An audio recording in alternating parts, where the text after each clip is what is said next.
앞으로 이 NFT 기술의 유행에 대해서 지금 이렇게 유행하고 있지 않습니까? 이런 거에 대해서 어떻게 보고 계시는지. 저는 딱 두 마디로 요약해서 말씀드릴 수 있어요.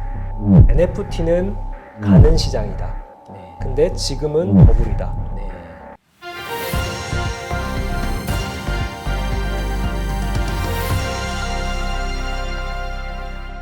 작년 한 해 우리 디지털 분야에 메타버스라고 하는 핫한 키워드가 우리 업계를 강타를 했죠. 그래서 많은 지금 기업이나 혹은 또 소비자들이 이 메타버스가 도대체 무엇인가 어느 정도 표면적으로 좀 이해를 하신 상태예요. 근데 올해 초에 상반기에 또 다른 새로운 아젠다가 등장을 했습니다. 바로 NFT라고 하는 건데요. Non-Fungible Token 해서 이제 대체 불가능한 토큰, 대체 불가능 자산 이렇게 얘기를 합니다. 뭐 한마디로 말씀드리면은 우리가 이 물질 세계, 현실 세계에서 소유라고 하는 것이 이 물건을 구입해서 가지고 있으면 소유죠. 근데 디지털 세계의 소유라고 하는 것을 어떻게 생각하세요, 여러분들? 디지털 세상에서 소유는 내가 이 파일을 내 컴퓨터에 갖고 있다 하더라도 이 파일이 꼭 내 건가? 이 그림 파일이, 이 영상이 내 건가라는 것에 대해서 의문을 제기하실 수가 있죠. 왜냐하면은 이것을 그대로 다른 사람들에게 복사해서 나눠주는 순간 이것은 내 거라고 하기에 좀 애매한, 너무나 배포가 빠른 상황들이죠. 디지털 세계의 특성입니다. 그런데 2009년 사토시 나카모토 교수의 블록체인, 비트코인이라고 하는 이 영역의 기술들이 발전하면서 이 NFT까지 닿게 되었어요. 바로 이 블록체인이라고 하는 어쨌든 위조나 변조에 강한 이 네트워크를 이용한 정보 처리 관리 기술이 등장하면서 우리 인류에 어떻게 보면 영구적으로 정보를 보관할 수 있는 기술이 생겼다 이렇게 보시면 되고요. 이 NFT라고 하는 것도 내 이 그림 파일이 내 거다라는 정보를 담아서 그것을 블록체인 상에 보관하는 것이죠. 이를 통해서 최근 들어서 사실 좀 버블이 끼고 있습니다. 여러 영역에서 이 NFT가 발행이 되어서 거래가 일어나고 또 다양한 용도로 활용이 되면서 저는 이것이 뭐 투자적인 측면에서는 버블이 꼈다라고 분명히 여러 뭐 방송이나 강의에서 말씀을 드리고 있는데 그렇지만 우리가 이것을 좀 더 길게 봐야 된다라는 것이죠. 이것이 뭐 5년 후, 10년 후, 20년 후에 어떤 변화를 겪을 것인지 이런 측면에서 저는 가상경제라는 새로운 경제 패러다임을 좀 말씀을 드리고자 합니다. 메타버스 하면 뭐가 제일 먼저 떠오르세요? 사이버, 아바타. 네, 그렇죠. 보통 다들 이제 메타버스를 그렇게들 생각을 하십니다. 이 메타버스를 이렇게 생각하시면 어떨까요? 우리가 가상세계를, 즉 인터넷이라고 하는 가상세계를 90년대부터 즉 약 30년 정도 사용해 왔는데 이제는 우리가 그 안에 들어가서 혹은 현실과 연결시켜서 가상세계를 적극적으로 활용하는 속에서 우리가 얻을 수 있는 새로운 경험이자 새로운 세상 혹은 새로운 가치가 메타버스다. 최근 코로나19 팬데믹으로 해서 많은 기업들이 원격 회의 혹은 재택근무 활성화가 됐죠. 여기 보시면은 우리가 원격 회의 솔루션을 통해서 몇몇 분은 지금 현실 세계에서 접속을 하고 계신데요. 이 VR을 끼고 계시고요. 또 몇몇 분은 아예 아바타로 접속을 하신 거예요. 이렇게 되면은 내가 지금 현실 세계에서 접속을 했고 이분은 내가 어떤 다른 공간에서 들어왔다. 그렇지만 한 공간에서 지금 회의를 하고 있는 것이죠. 바로 이것이 현실과 가상을 결합시킨 새로운 경험이다. 즉 가상 경험이다. 이렇게 말씀을 드릴 수가 있죠. 국내 2021년 9월에 특정금융거래정보법 특금법이라고 하죠. 여기에서 이제 가상자산이 규정이 됐습니다. 오른쪽에 보시면은 법 조항에 들어가 있는 정의인데요. 경제적 가치를 지닌 것으로 전자적으로 거래 또는 이전될 수 있는 전자적 증표와 그에 관한 일체의 권리다. 우리가 암호화폐, 이제는 가상자산으로 확실히 대부분 다 인정하고 계시는 암호화폐고요. 아직까지는 좀 물음표가 있는 대체 불가능한 토큰, NFT 이 두 가지 영역이 우리가 소위 시장에서 대표적으로 가상자산에 포함하는 그런 영역들입니다. 가상 공간, 그다음에 가상 경험, 가상 자산이 말씀드렸죠. 이게 각각 존재하지 않고 유기적으로 결합된다라는 것을 좀 설명을 드리겠습니다. 먼저 첫 번째 가상 경험과 가상 자산이 결합되는 사례입니다. 소위 우리가 요즘 게임 업계에 바람이 불고 있는 P2E, Play to Earn이라고 얘기를 하죠. 게임을 통해서 돈을 버는 사람들입니다. 로블록스라고는 대표적인 메타버스 플랫폼이 있죠. 작년 한 해 가장 로블록스에서 돈을 많이 번 친구가 미국의 10대 알렉스 발판츠라는 어린이인데요. 30억을 벌었습니다. 이 친구가 만든 게임입니다. 탈옥수와 경찰관이라고 하는 게임인데요. 그냥 재미로 만든 게임이 이렇게 수익을 창출해 준다라고 하는 거죠. 경제 활동이 가상 세계에서 활성화되고 있다라는 부분이 우리가 이것을 산업이자 경제 패러다임으로 볼 수 있는 또 대표적인 이유라고 할 수가 있겠습니다. 사회적으로 또 씁쓸한 부분도 있는데요. 필리핀의 청소년들은 이것을 재미로 돈을 버는 것이 아니라 생계 유지를 위해서 돈을 벌고 있어요. 우리 엑시 인피니티라는 게임인데요. 밑에 그림 보시면은 캐릭터들이 있죠. 이렇게 귀엽게 생긴 캐릭터들이 있는데 저걸 키우는 게임이에요. 예전에 우리 다 먹었지 뭐 그거 생각하시면 될 것 같아요. 저걸 키워다가 다른 유저들에게 판매하는 거예요. 그래서 돈을 버는 친구들. 그래서 하루 종일 저 게임을 해가지고 요즘 관광 산업이 침체된 상황에서 이렇게 돈을 벌고 있는 친구들도 있습니다. 바로 게임 속 가상 세계에서 경제 활동들이 늘어나는 한 사회의 단면이라고 할 수가 있겠죠. 자, 그럼 가상 공간과 가상 자산이 결합하면 어떤 사례들이 나올 수가 있을까요? 저는 긍정적인 영역을 이 디지털 예술 작품 영역을 꼽습니다. 디지털 예술을 하는 분들은 뭐 십수년 전부터 많이 활성화가 됐어요. 근데 이분들이 돈을 벌기가 너무 힘들었던 거예요. 왜냐하면은 이 디지털 예술 영역이 너무나 카피 앤 페이스트가 쉽다 보니까 이것을 경제적 가치로 창출하는 부분이 여러 다양한 부분에 제약이 있었다라는 것이죠.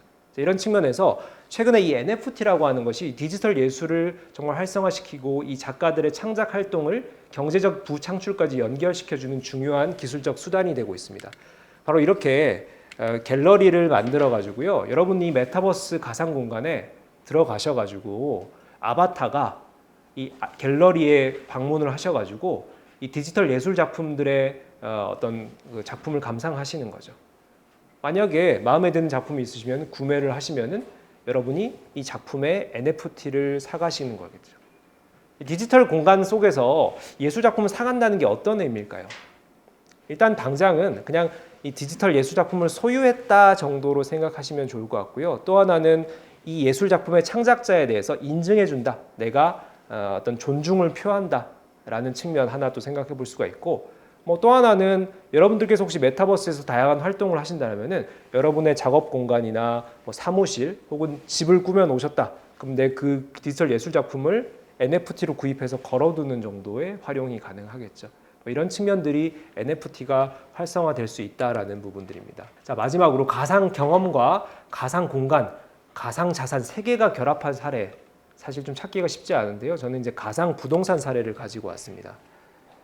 여기 보시면은 얼스2라고 하는 대표적인 가상 부동산 플랫폼입니다. 얼스2 말 그대로 지구의 두 번째 버전.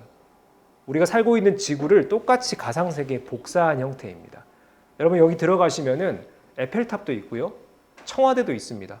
청와대가 약 2천만 원에 지금 거래가 되고 있더라고요. 지구를 10억 개의 조각으로 분해해가지고 이걸 판매를 하는데 점점 활성화가 되면은 여기다 건물도 지을 수 있고 임대 사업도 할 수가 있고 상업지구가 생기면은 사람들의 소통이나 이런 비즈니스가 활성화될 수 있다. 이런 측면에서 상당한 또 플랜을 제시를 하고 있습니다. 물론 이것이 이제 말대로 실행이 될지는 좀 지켜봐야 될 부분들이죠. 바로 이 가상 부동산이라고 하는 영역은 가상 경험과 공간과 자산이 결합될 수 있는 또 대표적인 사례로 각광을 받고 있습니다. 자, 그래서 제가 가상 경제를 한번 정리를 해드리겠습니다. 실감 기술이 적용된 가상 공간 및 가상 경험을 통해서 사회 문화 경제적 가치를 창출하는 경제 체제를 가상 경제 혹은 실감 경제라고 한다라고 정의를 하고 있습니다. 공간의 가상화라고 하는 측면, 주로 게임과 엔터업에서는 이미 구현된 현실이라고 볼 수 있고, 다른 업계에서는 공간의 가상화를 아직 지금 비즈니스와 연결시키기가 쉽지 않은 상황이죠. 이게 이제 게임 엔터업 중심의 공간의 가상화 측면이 있고요. 두 번째는 다른 산업 영역에서도 적극적으로 활용할 수 있는 경험의 가상화라는 측면입니다. 제조업 사례를 한번 들어볼까요? 여러분 제조 현장에서 공정 설비들이 돌아가고 있는데 작업자들이 예를 들어 이 설비를 눈으로 보고 손으로 이렇게 만지면서 모든 상황을 파악하려면은 상당히 제약이 있죠. 근데 이것을 여러 가지 센서나 데이터를 동원을 해가지고 가상 설비로 똑같이 컴퓨터 속에 만들어 놓는 거예요. 디지털 트윈이라고 표현을 하죠. 그래서 작업자들이 사무실에 앉아서 내가 담당하는 설비의 상황이나 여러 가지 어떤 지금 현재 여러 가지 문제점들을 파악한다라고 하면 훨씬 정교하게 공정을 다룰 수가 있겠죠. 혹은 현장에 나가 있다. 그러면은 AR 글라스를 낍니다. 글라스를 끼고 설비를 바라보면은 이 설비가 지금 어떻게 돌아가고 있는지 데이터가 이렇게 글라스에 뜨겠죠. 바로 이것이 가상의 데이터와 현실의 어떤 연결을 시켜서 작업자의 경험을 이 가상의 새로운 경험으로 재창조하는 부분입니다. 자, 세 번째가 화폐 자산의 가상화입니다. 앞서 말씀드린 암호화폐와 NFT로 현재 대표되는 이런 영역들이 가상 경제라고 하는 이 패러다임이 점점 더 강화되고 확대될수록 이 자산, 가상 자산의 역할들이 커질 것이다. 이렇게 연결지어서 생각해 보실 수가 있을 것 같습니다. 자, 그 메타버스에 대해서 조금 더 구체적으로 말씀을 드리겠습니다. 대표적으로 여러분 제페토를 꼽으시죠. 제페토 하면은 사실 이렇게 이제 10대 특히나 뭐 여중생들 타겟이죠. 들어가 가지고 나의 얼굴을 인식한 다음에 나와 꼭 닮은 아바타를 만드는 거예요. 이 아바타가 여기저기 활동을 하면서 내가 현실 세계의 활동인 것 마냥 인식하고 있습니다. 디지털 자아, 즉 아바타가 살아가는 공간에 대해서 이 Z세대, 알파 세대는 상당히 현실과 유사하게 인식하고 있다라는 것이죠. 여러분 어떠신가요? 피식 웃음이 나오시죠? 네. 아, 저게 메타버스야? 네, 이 제페토라는 게 정말 대단한 기업이고 국내 기업이라 상당히 자랑스럽지만은 사실 한 30대 이상 분들, 사실 20대 중반 이상 분들조차도 제페토를 잘 쓰지 않으시더라고요. 주 타겟이 10살, 11살, 12살, 한 15살까지 그 타겟입니다. 이 친구들이 이렇게 제페토에서 다양한 활동들도 하고요. 방금처럼 이 셀럽들도 만나서 내가 현실 세계에서 이 제니라고 하는 이 걸그룹 멤버를 만나기가 힘든데 이 가상 세계에서 만난다? 충분히 의미를 둘 수 있다라는 것이죠. 최근에 이 엔터 업계는 이런 그 메타버스 열풍에 힘입어서 이렇게 아예 그 걸그룹을 데뷔시킬 때 아바타 그룹, 메타버스 그룹으로 데뷔를 시키기도 합니다. 여기 보시면 SM 엔터가 데뷔시킨 에스파라는 그룹인데요. 지금 데뷔 2년 차인데 상당히 인기를 많이 얻고 있습니다. 인간 멤버는 인간 멤버들끼리 활동을 하고요. 아바타 멤버는 또 아바타 멤버들끼리 활동을 하고 각자의 세계관이 있어요. 이들이 필요에 따라서는 결합되기도 하고요. 필요에 따라서는 분리되기도 합니다. 이런 어떤 스토리텔링과 세계관을 기반으로 이 10대들을 이렇게 보면 매력 발산을 하고 있는 것이죠. 대표적인 게임이 로블록스라는 게임이 있죠. 메타버스의 전 세계 대표 주자로 꼽힙니다. 뉴욕 증시에 안착해서 기업 가치 50조 원 이상으로 평가를 받기도 했습니다. 로블록스가 특히나 이 메타버스로 꼽히는 이유는요, 경제 활동이 일어나고 있다는 거예요. 앞서 제가 말씀드렸던 것처럼 이 발판츠라는 15세 어린이가 30억 벌었다 말씀드렸죠. 이렇게 하나 둘 캐릭터를 선택해 가지고요, 여기저기 돌아다니는 게임인데 내가 여기 안에서 게임을 만들 수가 있는 거예요. 이 창작자 모드에 들어가시면은 여러분이 파워포인트나 포토샵 하시듯이 쉽게 뭔가 툴을 이용해 가지고 게임을 만드실 수가 있어요. 그래서 이 게임을 로블록스에다가 올리잖아요. 그럼 다른 이용자들이 와서 게임을 할 수가 있어요. 거기다가 아이템 판매하거나 여러 수익 모델을 붙이면은 이제 수익 매출을 창출할 수가 있는 것이죠. 바로 이렇게 지금 2020년 기준인데 127만 명이나 이런 수익을 창출하고 있고요. 1인당 평균 1,100만 원이나 벌어가고 있다.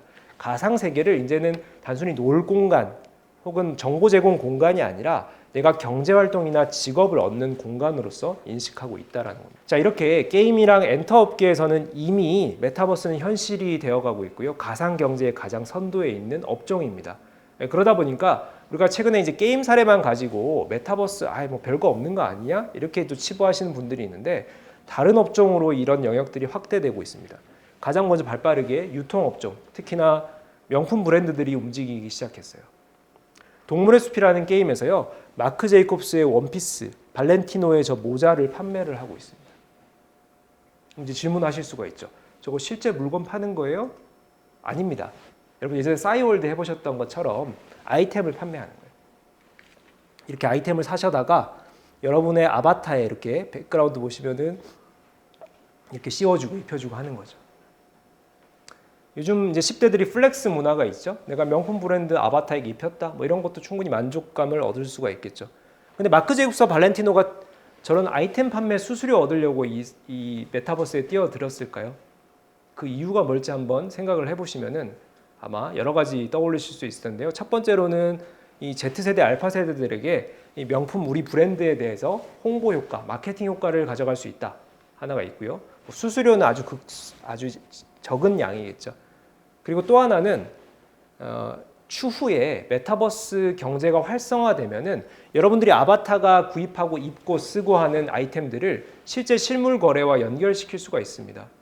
뭐 버튼 하나만 만들면 되겠죠. 그럼 이커머스를 통해서 여러분들이 집으로 택배로 받아볼 수 있는 경험들.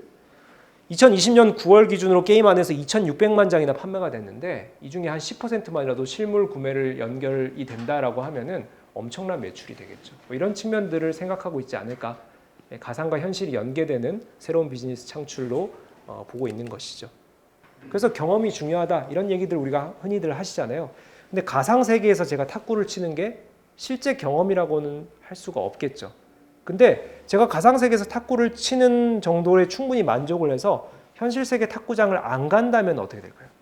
대체가 되는 것이죠. 바로 이 실감 경제, 가상 경제가 경험 경제를 대체할 수 있다. 어느 영역에 이런 대체가 더 빨리 진행될 것이냐가 바로 가상 경제의 어떤 산업별, 서비스별 우선순위, 진화 속도를 결정하실 거고요.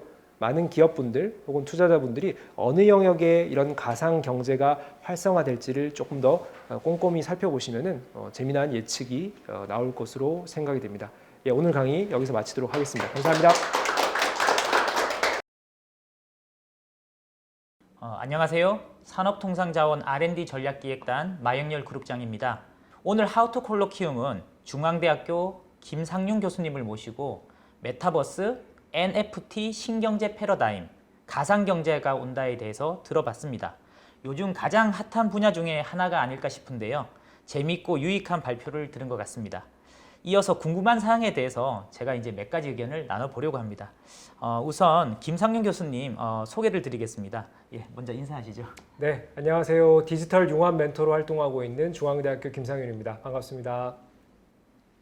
네, 반갑습니다. 오늘 이제 메타버스에 대해서 전반적으로 저희가 강연을 들었는데요. 앞으로 메타버스의 영향력이 사실 얼마나 클지 이게 상당히 궁금합니다.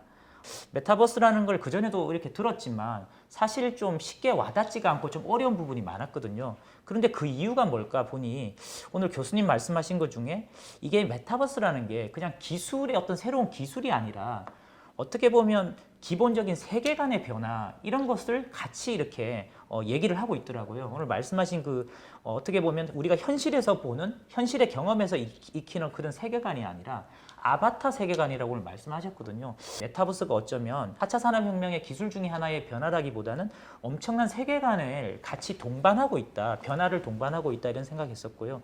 교수님께서는 과연 이 메타버스의 파급력이 인류 역사상 어느 정도가 될 건지, 어느 정도에 비할 수 있을지에 대해서 좀 어떻게 생각하시는지 좀 궁금합니다. 일단 뭐 세계관의 변화, 이제 문화의 변화, 어떻게 보면 사회의 변화 이런 측면에서 이 메타버스라고 하는 것이 사실 어떤 분이 정의하느냐에 따라서 각기 다 다른 답을 내놓는 게 바로 그 부분인 것 같아요. 네.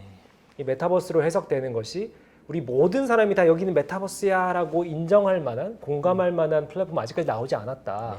네. 제페토를 쓰는 경우에도 10대 친구들은 이걸 또 다른 세상, 즉 가상 세계를 활용해서 현실 세계를 대체한다라고 생각을 하지만 40대 이상 분들은 제페토 한번 써보시더니 아이 내가 할 건 아니야 이렇게 또 이게 무슨 그렇죠. 메타버스야, 네. 이게 무슨 새로운 세상이야 이렇게 얘기하시는 분도 있어요. 네네. 결국은 이게 세계관과 경험 그리고 그 속에서 느끼는 나의 가치에 따라서 이 메타버스에 대한 정의가 다른 거죠. 네. 그래서 이제 메타버스가 또 더욱이나 정의하기가 어렵고 한 특정 기술이나 서비스에 대한 얘기가 아니다라는 것에서 오히려 그게 더 큰 변화인 거죠. 네. 우리 삶이 바뀌고 네. 문화가 바뀌고 소통 방식이 바뀌고 네. 경제 활동의 어떤 공간이 바뀌고 뭐 이런 부분들이 다 결부되어 있다라는 부분인데 좀 구체적으로 기술적으로 좀 말씀을 드리면은 디지털 영역의 가장 큰 기술 변화 바로 인터넷이었습니다. 네네.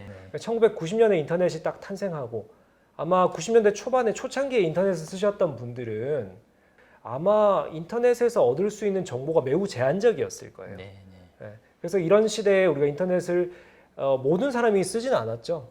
그러다가 딱 10년 지난 2000년에 아마존이라는 회사가 마켓플레이스를 만들어서 우리 주변에 이런 상점들을 온라인으로 집어넣은 거예요.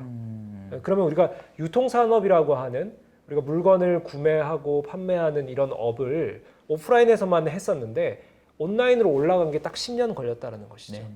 네네. 그리고 2004년에 또 엄청난 변화가 있습니다. 페이스북이 탄생했어요. 네.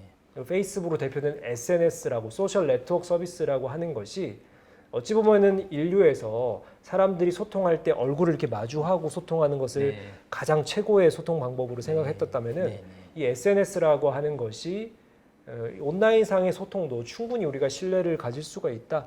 이걸 바꿔놓은 인류의 문화를 바꿔놓은 소통 네. 방식을 바꿔놓은 기술이라는 거죠. 네. 그리고 2007년 아까 말씀 주신 스마트폰이 생겼습니다. 네. 스마트폰은 저는 그냥 이렇게 말씀드릴 수 있을 것 같아요. 우리 현실 세계의 모든 것이 내 손 안에 들어왔다. 스마트폰으로 우리 모든 것을 다 합니다. 아마 스마트폰 이제 못하는 게 없을 정도예요. 약 10몇 년 정도 스마트폰을 여러분들 쓰다 보니까 이제는 스마트폰이 그냥 나의 신체 일부가 되고 생활의 일부가 된 거죠. 네. 그게 디지털 기술 영역의 가장 큰 발전들 중에 하나예요. 자, 그 메타버스는 무엇이냐? 우리가 인터넷을 1990년대부터 썼다. 근데 이것을 우리가 가상 공간에서 정보를 활용한 정보 획득 수단으로만 쓴 거예요. 네. 근데 이제 메타버스는 그 가상 공간에 들어가는 겁니다. 네. VR을 끼고 여러분이 가상 공간에 들어가서 다양한 경험들을 하고요. 이 가상 세계에서 만들어진 내가 직접 들어갈 수는 없기 때문에 아바타가 대신 네. 그 안에서 활동을 하면서 다양한 소통이나 비즈니스가 일어납니다. 네. 문화의 변화이고 우리가 일상생활의 변화이다. 네. 세계관의 변화이다. 이렇게 또 얘기할 수가 있는 것이죠. 네, 감사합니다. 그 오늘 강연에서 보면 메타버스하고 가상 경제에 대해서 얘기하셨어요. 그래서 공간이 가상화되고 또 경험이 가상화되고 화폐 자산이 가상화되는 이 세계를 이제 가상 경제라고 말씀하셨어요. 그래서 이 메타버스라는 게 어떻게 보면 앞으로 하나의 큰 산업 아니면 경제로 이렇게 발전할 걸로 보여지는데 현재 우리나라 메타버스의 산업 수준이 글로벌하고 좀 비교해서 한 어느 정도 단계 수준에 있다고 이렇게 보시는지요? 사실 우리나라 기업들이 이 IT 기업들의 수준은 상당히 뛰어나죠. 네. 특히나 메타버스의 대표 플랫폼을 꼽히는 제페토, 우리나라 기업이죠. 네이버 Z가 만든 플랫폼이고 또 이런 VR이나 AR 기기 영역에도 또 많은 대기업이나 또 중소기업들이 기술력을 갖고 있습니다. 네네. 뭐 이런 측면에서 우리나라가 이 선도하는 그 그룹에는 있다. 저는 이것을 이제 PCDN으로 나눕니다. 플랫폼, 컨텐츠, 디바이스, 네트워크. 네트워크는 이제 뭐 5G 기반의 인프라라고 보면은 PCD라고 하는 즉 이 메타버스를 주도하는 플랫폼이 뭐가 될 것이냐. 지금 뭐 로블록스나 이프랜드나 혹은 뭐 제페토나 주로 게임 컨셉의 플랫폼들이 이 초기 시장을 주도하고 있는데 저는 이걸 메타버스 전부라 보지 않거든요. 네. 이제 5년 후, 10년 후에 이 기성세대들이 여러 영역에서 활용할 만한 메타버스 플랫폼들이 다양하게 출시될 것이고 네. 이 와중에 어떤 국가의 플랫폼이 더 주도적인 위치를 차지하느냐 지금 경쟁이 시작된 것이죠. 네. 앞으로의 이 발전 가능성 측면에서 좀 더 많은 도전이 필요하다는 것이고요. 네. 컨텐츠 영역, 즉 가상 세계에서 활용될 만한 컨텐츠 영역은 뭐 미디어 산업이나 혹은 또 이런 유통 산업이나 뭐 제조업이나 각기 다른 영역에서 어떻게 또 활성화될 수 있을 것이냐 이런 측면들은 아직까지 좀 우리가 부족한 부분들이죠. 네. 그래서 이거 플랫폼과 컨텐츠를 함께 성장시키는 부분 중요하고요. 디바이스적인 측면에서는 아무래도 VR, AR 기기 시장은 미국 기업들이 주도하고 네. 있습니다. 메타가 오큘러스 2라는 것으로 시장을 지금 장악하고 있고요. 구글이나 마이크로소프트 혹은 애플이 지금 AR 기기 시장을 또 노리고 있습니다. 네. 이런 측면에서 아직까지 우리나라가 두각을 나타내는 기업은 나오지 않고 네. 있는데 이런 디바이스 시장도 충분히 우리가 한번 덤벼볼 만한 시장이다. 이렇게 좀 말씀드리겠습니다. 아, 네네. 좋은 말씀 감사합니다. 우리가 지금 지난 2년 동안 또 코로나로 인해서 이제 일상생활에 어려움도 많이 겪고 했는데 사실은 다른 한편으로 이렇게 팬데믹으로 인해서 오히려 이제 디지털 전환의 속도가 더 가속화됐다고들 많이 또 얘기하시거든요. 물론 이렇게 메타버스 분야에서도 말씀하셨듯이 꾸준히 선도적으로 하는 기업들이 있었을 텐데 지난 이제 팬데믹 2년 정도 동안 메타버스 분야에서도 좀 기술의 어떤 변화 속도가 훨씬 더 좀 가속화됐다고 보시는지 크게 발전이 있었는지 그런 부분은 어떻습니까? 그렇죠. 이게 팬데믹이 이제 비대면 서비스 이를 기반으로 한 메타버스 시장에 아주 긍정적인 영향을 끼쳤죠. 네. 주로 이제 게임 업계가 이 메타버스를 빠르게 도입하는데 상당한 또 이런 트리거 역할이 됐고요. 네네. 그리고 뭐 최근에 재미난 사례가 요즘 10대 어린이들이 제페토에서 네네. 롯데월드를 갑니다. 예, 이렇게 네. 놀이공원을 가가지고 실제로 내가 가는 게 아니라 아바타가 가는 것이죠. 그렇죠. 아바타의 네네. 가상 경험으로 롯데월드라는 제페토 월드를 가서 거기서 뭐 청룡열차를 타고 인증샷을 찍어가지고 나의 현실 인스타그램 SNS에 올립니다. 네네. 그 내가 롯데월드를 다녀왔다 이렇게 표현을 해요. 그렇군요. 네, 그럼 아바타의 경험이 네. 나의 현실의 경험인 것 마냥 인식하고 있다라는 거죠. 아까 그렇죠. 말씀드린 세계관의 변화이고요. 네, 네. 즉 가상 세계의 경험을 현실 세계 경험만큼 인정한다. 그리고 이 아바타가 나의 또 다른 자아로서 인식하고 있다. 이런 측면들이죠. 네. 그래서 이런 것들이 결국 이 메타버스를 적극적으로 이 비대면으로 다양한 플랫폼에서 활용하는 사람들이 늘어나니까 네, 네. 코로나 시기가 이런 투자의 적기가 됐고 네, 네. 많은 기업들이 이런 그 힘 받아서 네.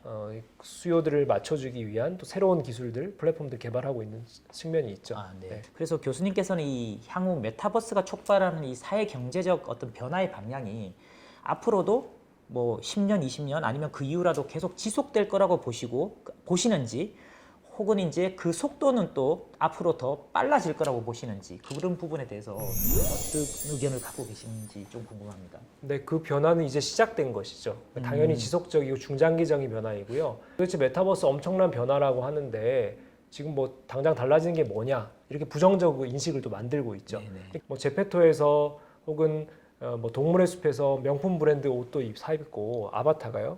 그래서 거기에 어떤 구매하는데 상당한 비용을 지불하고 있습니다. 근데 이것을 단지 우리가 게임이라고 치부하기에는 좀 다른 인식이 있다라는 것이죠.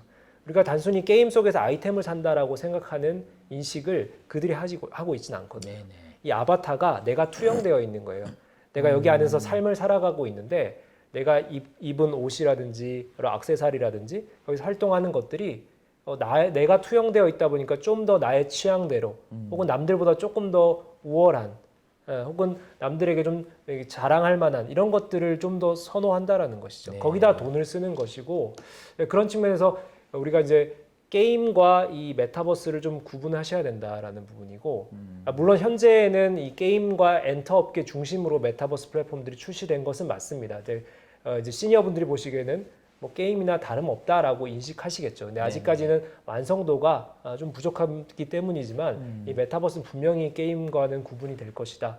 그 속에서 이제 10대들을 좀 주목해 봐야죠. 네네. 이들이 메타버스 세계관을 주도하고 있고 이들이 가상세계 활동들이 어찌 보면은 그들이 원하는 것이 비즈니스가 되는 것이죠. 그렇죠. 이제 네. 기업가들은 그 안에서 무슨 비즈니스 할까? 10대들이 그 안에서 무엇을 원하느냐를 정보를 수집해야 거기에 비즈니스가 탄생하게 되는 것이죠. 제조나 금융 쪽에서도 사실은 뭐 메타버스가 많이 결합이 되고 있거든요.